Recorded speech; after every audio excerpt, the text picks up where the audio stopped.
Alhamdulillah, assalatu wassalamu ala rasulillah wa ala alihi wa sahbihi wa man tabi'ahum bi ihsanin ila yaumiddin, amma ba'd.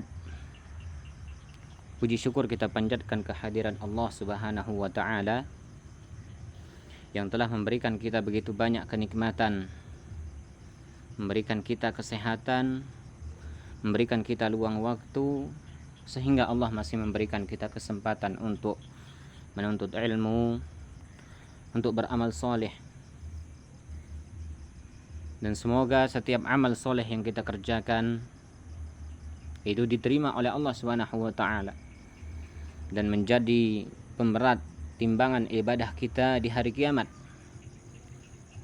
dan menjadi bekal terbaik untuk bertemu dengan Allah Subhanahu wa ta'ala.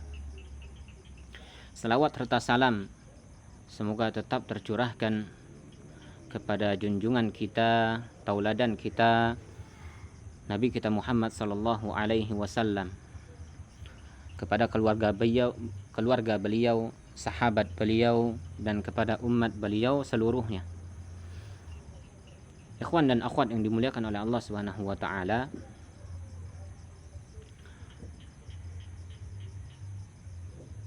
kita akan lanjutkan pembacaan kitab kita, yaitu kitab Asyru Qawaida fi Tazkiyatin Nafs, yang mana kemarin kita telah membaca muqaddimah dari kitab ini. Banyak sekali nasihat yang kita dapatkan yang menjelaskan tentang keutamaan menyucikan jiwa. Di antaranya bahwasannya orang yang jiwanya bersih, orang yang jiwanya suci, maka dia adalah orang-orang yang beruntung. Dan penyucian jiwa itu tidaklah bisa terrealisasikan kecuali dengan apa? Dengan kita mengikuti petunjuknya Nabi Shallallahu Alaihi Wasallam dan cara yang telah beliau ajarkan, yakni dengan cara mengikuti, menempuh jalan yang telah disyariatkan, bukan dengan hawa nafsu, bukan dengan kehendak kita sendiri, bukan dengan sesuatu yang kita anggap baik, akan tetapi dengan petunjuk yang Allah turunkan di dalam Al-Quran dan dengan apa yang telah Rasul ajarkan. Dan tazkiyatun nafsi juga tidaklah bisa dicapai, tidak bisa direalisasikan dengan bersikap tasydid, bersikap keras terhadap jiwa, dan juga tidak dengan bersikap tafrid. Ini kemarin bahwasanya menyucikan jiwa itu tidak bisa dengan bersikap terlalu keras terhadap jiwa, juga tidak boleh terlalu lembek, tidak diperhatikan jiwanya, tidak diurus, tidak diberikan hak-haknya. Bahkan dikatakan kemarin apa? Wa tarakaha munghamisatan fi syahwatiha, sampai dia itu membiarkan jiwanya itu tenggelam di dalam syahwatnya. Maka ini sangat jauh yang namanya tazkiyatun nafsi seperti itu. Insyaallah pada kesempatan kali ini kita akan melanjutkan, kita masuk pada kaidah yang pertama tentang tazkiyatun nafs, yakni at-tauhidu aslu ma tazku bihin nufusu. Tauhid itu merupakan asas utama, sumber utama, pokok utama dalam bersihnya jiwa. Innat tauhida huwal ghayatul lati min ajliha khalaqanallahu azza wa jalla wa awjadana. Sesungguhnya tauhid itu merupakan tujuan utama Allah menciptakan kita dan mengadakan kita. Sebagaimana Allah berfirman, "Wa ma khalaqtul jinna wal insa illa liya'budun." Tidaklah kuciptakan jin dan manusia melainkan agar mereka beribadah kepadaku, kata Allah, yakni an yuwahhiduni, agar mereka mentauhidkan aku. Wa huwa aidan mihwaru da'watil anbiya'i war rusul. Tauhid juga merupakan mihwaru, ya, inti dari dakwahnya para anbiya dan para rasul. Kama qala Allah Ta'ala, wa laqad ba'atna fi kulli ummatin rasulan an i'budullaha wajtanibut tagut. Sesungguhnya kami telah mengutus dari setiap umat itu seorang rasul. Untuk apa? An i'budullah, agar mereka mengajak orang-orang untuk menyembah Allah, wajtanibut tagut, dan menjauhi persembahan terhadap tagut, yakni Tuhan selain Allah. Wa tauhidu huwa awwalu ma yajibu 'alal insani lid-dukhuli fi dinil Islam. Dan tauhid juga merupakan sesuatu yang wajib bagi seseorang ketika ingin masuk ke dalam agama Islam. Wa kadzalika huwa awwalu ma yajibu 'alad da'iyati ila Allah azza wa jalla an yu'allimahu lin-nas. Begitu juga tauhid itu merupakan yang pertama kali yang wajib bagi seorang dai, ya, yang mengajak kepada Allah Subhanahu wa taala untuk mengajarkannya kepada manusia. Ya, ini yang pertama yang harus kita ajarkan, dan ini tauhid merupakan dakwahnya para rasul. Inti dari dakwahnya para rasul yang pertama kali harus diajarkan, yakni agar mentauhidkan Allah Subhanahu wa taala. Kita lihat seluruh para rasul, para nabi, yang diajarkan pertama kali itu adalah tauhid kepada Allah, bukan masalah-masalah fikih, ya. Akan tetapi tauhid kepada Allah. Kenapa? Agar ketika tauhid itu telah kokoh, ya, kecintaan kepada Allah, ya, rasa takut kepada Allah telah kokoh pada diri seorang hamba, maka yang lainnya akan mengikuti, ya, ilmu fikih, ya, hukum-hukum tentang permasalahan fikih, mereka akan patuh, akan mengikuti. Kenapa? Karena tauhid mereka telah kuat. Maka Nabi SAW itu 13 tahun di Mekah. 13 tahun di Mekah itu mengajarkan tauhid kepada Allah, mengajak kepada tauhid, ya. Adapun hukum, masalah hukum salat, ya, hukum makanan, hukum khamar, ya, hukum datangnya turunnya jilbab, itu di akhir-akhir, ya, setelah Nabi hijrah. Akan tetapi yang pertama kali itu apa? Ini tauhid kepada Allah Subhanahu wa taala.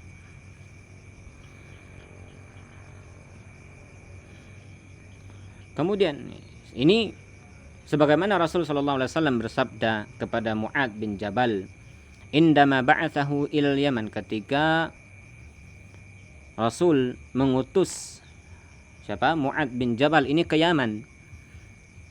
Innaka taqdamu ala qaumin min ahlil kitab, sungguhnya engkau wahai Mu'ad, engkau akan datang di suatu kaum yang dihuni oleh ahli kitab. Falyakun awwala ma tad'uuhum ila an yuwahhidullaha ta'ala, maka hendaklah yang pertama kali kau ajarkan kepada mereka, kau seru kepada mereka, kau dakwahkan kepada mereka adalah agar mereka mentauhidkan Allah Subhanahu wa taala. Ini kewajiban pertama kita, yang mengajarkan tauhid. Wa qad tawa'ada Allah Subhanahu wa ta'ala alladzina la yazkuna anfusahum bitauhid wal iman bil adzabis syadid yaumal qiyamah. Dan Allah telah mengancam orang-orang yang tidak mau menyucikan jiwanya dengan tauhid, dengan keimanan, ya, dengan azab yang keras di hari kiamat. Sebagaimana Allah berfirman, wa wailul lil musyrikin alladzina la yu'tuna az-zakata wa hum bil akhirati hum kafirun. Celaka orang-orang musyrikin. Kenapa mereka celaka? Alladzina la yu'tuna az-zakata wa hum bil akhirati hum kafirun. Yang mereka itu tidak menunaikan zakat dan terhadap hari akhirat mereka itu mengingkarinya. Perhatikan di alladzina la yu'tuna zakah. Mereka tidak menunaikan zakat. Apa maksudnya? Apakah zakat seperti yang kita kenal, ya, yang namanya zakat fitri, zakat fitrah, atau zakat mal, zakat yang dikeluarkan dalam bentuk harta, ada dalam bentuk pertanian, ada dalam bentuk hewan ternak. Apakah zakat itu? Ya, tentu tidak. Apa yang dimaksud dengan alladzina la yu'tuna zakah? Orang musyrikin itu mereka tidak menunaikan zakat. Qala Ibnu Taimiyah rahimahullah. Wan, ini kita terlewatkan ya, Wan. Ini kita kembali ke pembahasan kita, ini tertekan sehingga melewati pembahasan kita.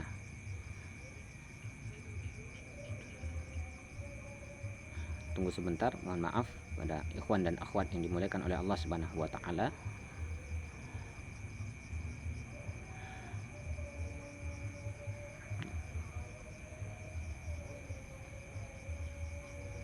Nah, di sini apa yang dimaksud dengan la yu'tunaz zakah? Apa yang dimaksud dengan mereka tidak menunaikan zakat? Qala Ibnu Taimiyah rahimahullah, Syekhul Islam Ibnu Taimiyah. Beliau mengatakan fi tafsiril ayati sabiqah, di dalam tafsir ayat sebelumnya, hiya tauhidu wal imanul ladzi bihi yazkul qalbu. Yakni yang dimaksud dengan la yu'tunaz zakah, mereka tidak merealisasikan tauhid dan keimanan yang dengannya lah hati itu menjadi bersih. Fa innahu yatadammanu nafya ilahiyatin ma siwal haqqi minal qalbi. Yang mana tauhid itu ya mengandung penafian terhadap Tuhan, terhadap seluruh Tuhan kecuali Tuhan yang benar di dalam hati. Wa itsbata ilahiyatil haqqi fil qalbi, dan menetap Tuhan yang benar, yang hanya satu yang berhak diibadahi di dalam hati. Wa huwa haqiqatu la ilaha illallah. Maka itulah hakikat dari makna apa? La ilaha illallah. Wa hadza aslu ma tazku bihil qalbu. Dan dengan itulah, dengan inilah sumber hati itu menjadi bersih, ya, matazku bihil qulubu. Wa qala Ibnu Qayyim, ini Ibnu Qayyim juga berkata, muridnya Syekhul Islam Ibnu Taimiyah. Qala aktsarul mufassirin minas salaf wa man ba'dahum. Berkata sebagian besar dari mufassirin, dari kalangan para salaf, ini para sahabat dan orang setelah mereka, yakni yang dimaksud dengan la yu'tunaz zakah adalah hiya tauhidu syahadatu alla ilaha illallah wal imanul ladzi bihi yazkul qalbu, yakni tauhid, kalimat syahadat la ilaha illallah, dan keimanan yang mana dengannya lah hati itu menjadi bersih. Wa huwa aslu kulli zakatin wa namanin. Dan tauhid itu merupakan sumber utama, pokok utama dari apa? Dari kesucian dan kebersihan. Wa kama anna tauhidah huwa aslu ma tazku bihin nufusu wa tathuru. Dan sebagaimana tauhid itu merupakan pokok utama dalam bersihnya jiwa dan sucinya jiwa, maka fa inna syirka huwa asyaddu ma yudannisun nufusa wa yaftiku biha. Maka ini kebalikannya. Kita ketahui bahwasanya tauhid itu merupakan pokok utama, landasan utama dalam bersihnya jiwa. Maka kita harus terapkan. Tapi tidak cukup hanya dengan tauhid saja, tapi harus menetapkan, menjauhi lawannya, yaitu apa? Yakni kesyirikan. Kenapa? Karena kesyirikan itu adalah sesuatu yang paling berpengaruh dalam kotornya jiwa dan binasanya jiwa tersebut. Bal huwa muhbitun li jami'il a'mal.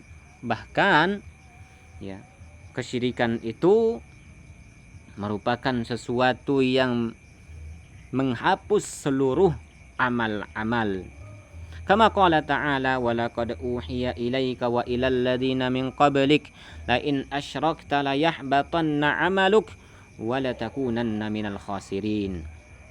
Sungguh ya, telah diwahyukan kepadamu dan kepada orang-orang sebelummu, ya, la in asyrakta, jika engkau menyekutukan Allah, membuat kesyirikan, la yahbatanna amaluk, sungguh amalmu benar-benar akan dihapus, wala takunanna minal khasirin, dan engkau benar-benar menjadi orang yang merugi. Maka ikhwah dan akhwat yang dimuliakan oleh Allah Subhanahu wa taala, maka kita berhati-hati. Kita telah merealisasikan tauhid, maka tidak cukup hanya dengan itu, kita harus menjauhi lawan dari tauhid, kesyirikan. Kenapa? Karena kita jika terjatuh dalam kesyirikan, ya, kemudian mati dalam kesyirikan, maka amal yang kita lakukan itu tidak ada gunanya dan kita akan kekal di dalam neraka. Wal'iyazubillah. Maka kita jauhi ini.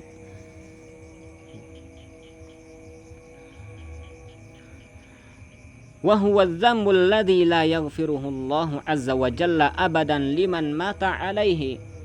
Dan kesyirikan juga merupakan dosa yang tidak akan Allah ampunkan selamanya bagi orang yang mati di atas kesyirikan, yang membawa kesyirikan kepada Allah. Kama qala ta'ala, sebagaimana Allah berfirman, innallaha la yaghfiru ay yushraka bihi wa yaghfiru ma duna dzalika liman yasha. Sungguhnya Allah ya tidak mengampunkan dosa kesyirikan, dan Allah mengampuni dosa selainnya bagi orang yang Allah kehendaki. Wa harramallahu azza wa jalla al-jannata ala kulli man asyraka ma'ahu ghairahu. Dan Allah juga mengharamkan surga ya, bagi orang yang menyekutukan Allah dengan yang lain. Kama qala ta'ala, innahu man yusyrik billahi faqad harramallahu alaihil jannah wa ma'wahun nar wa ma lizzalimin min ansar. Sungguhnya Allah telah mengharamkan surga bagi orang yang menyekutukan Allah dengan yang lainnya. Dalilnya apa? Innahu may yusyrik billah, sungguhnya orang yang menyekutukan Allah, faqad harramahullahu jannah, sungguh Allah telah haramkan baginya surga, wa ma'wahun nar, dan tempat mereka itu di neraka, wa ma lizzalimin min ansar, dan tidak ada bagi orang-orang yang zalim itu penolong sedikit pun.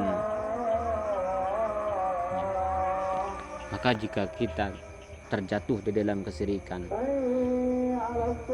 maka kita akan merugi ya ikhwah sekalian dimuliakan oleh Allah. Capek. Kita beramal bertahun-tahun. Ada yang beramal puluhan tahun sampai umur ya, sudah tua beramal, akan tetapi ketika kesyirikan terjadi padanya, maka dia akan menjadi orang yang merugi, semua amalnya dihapus oleh Allah, maka capek. Maka ini penting kita menghindari kesyirikan. Fa idza haqqaqal 'abdu at-tauhida hasalat lahu zakatul kamilatu. Jika seorang hamba telah merealisasikan tauhid, maka dia akan mendapatkan kesucian yang sempurna.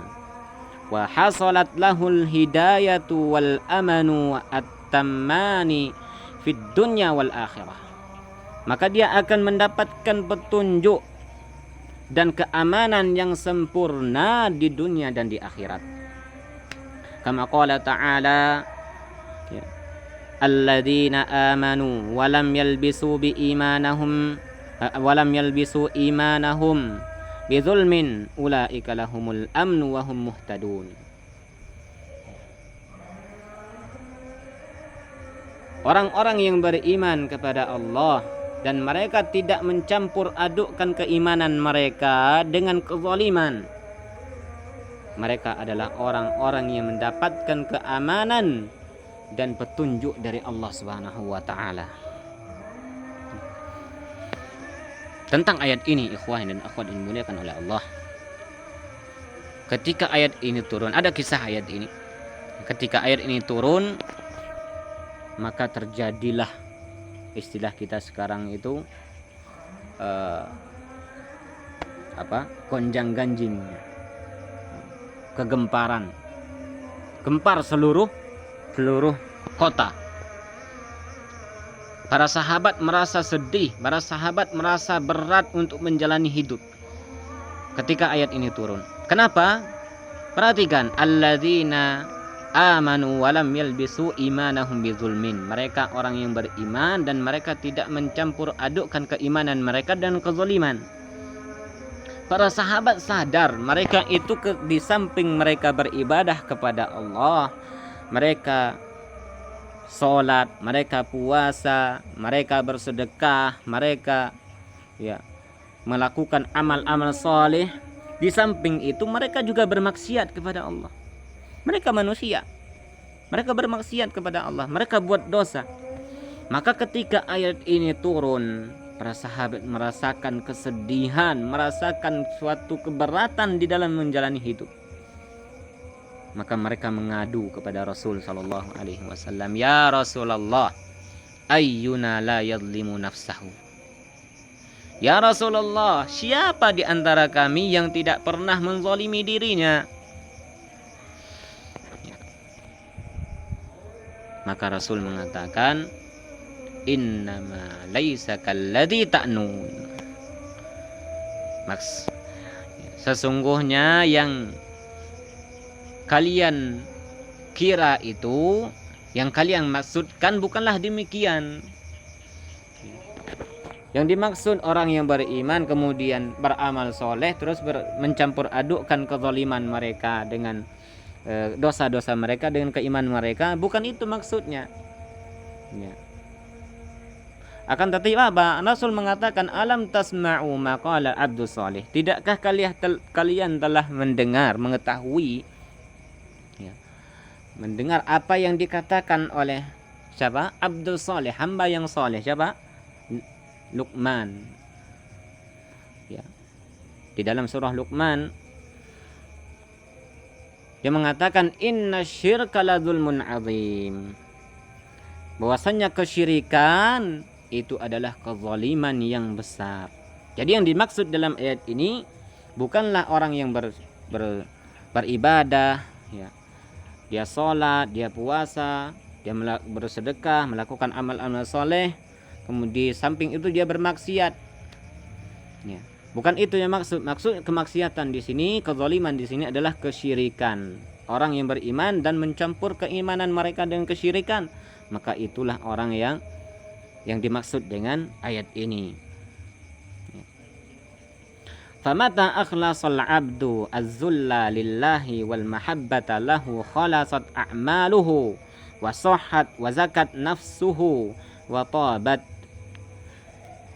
Dan ketika seorang hamba itu mengikhlaskan ketundukannya hanya untuk Allah, kecintaannya untuk Allah, maka amal-amalnya menjadi ikhlas, menjadi bersih, ya. Dan sahhat, amalnya itu diterima, benar amalnya. Wa zakat nafsuhu, dan jiwanya menjadi bersih, menjadi suci. Wa tabat, dan menjadi baik. Wa mata adkhala 'alaiha ma yashubuha min syawa'ibis syirki dakhala ala nafsihi minad danasi wat tadasiyati bihasabi zalik. Dan ketika seorang hamba itu melakukan suatu amal dan amal tersebut tercampur dengan noda-noda kesyirikan, masuk noda-noda kesyirikan ke dalam amal tersebut, jiwanya melakukan suatu kesyirikan, maka dakhala ala nafsihi minad danasi wa tadasiyah, maka akan masuk di dalam jiwanya itu ad-danasi wa tadasiyah, kotoran dan noda-noda bihasabi zalik, sesuai dengan kesyirikan yang dia lakukan. Fala zakata lin nafsi illa bitahqiqit tauhid. Maka beliau katakan, tidaklah kesucian jiwa itu terrealisasikan kecuali dengan mentauhidkan Allah Subhanahu wa taala, merealisasikan tauhid, wa ifradillahi azza wa jalla bil ibadah, dan mengesahkan Allah di dalam ibadah, wa ikhlasil amali lahu, dan mengikhlaskan amal untuk Allah. Kama qala ta'ala, ala lillahi dinul khalis. Ketahuilah bahwasanya milik Allah lah agama yang murni. Wala zakata lin nafsi illa bitakhlisiha minasyirki bijami'i anwa'ihi. Dan tidaklah jiwa itu menjadi suci kecuali dengan cara memurnikan, membersihkan ia dari kesyirikan dan dari seluruh bentuk jenis-jenis kesyirikan tersebut. Wa takhlisiha min kulli ma yunaqidu tauhida wa yud'ifuhu, dan membersihkan jiwa tersebut dari seluruh bentuk, dari seluruh apa-apa yang membatalkan ketauhidan, yang menggugurkan ketauhidan dan yang melemahkannya. Wallahu a'lam. Baik, mungkin ini yang dapat kita bacakan pada malam hari ini di kaidah yang pertama ini. Insyaallah di pertemuan selanjutnya kita akan masuk di kaidah yang kedua tentang tazkiyatun nafs. Semoga Allah menerima amal-amal kita dan memberikan kita keistiqomahan. Semoga Allah berikan kita kemudahan untuk menyelesaikan buku ini. Lebih dan kurang mohon dimaafkan. Kita cukupkan dengan kafaratul majlis. Subhanakallahumma wa bihamdika asyhadu an la ilaha illa anta astaghfiruka wa atubu ilaik. Assalamualaikum wa sallallahu ala nabiyyina Muhammad wa ala alihi wa sahbihi wasallam. Assalamualaikum warahmatullahi wabarakatuh.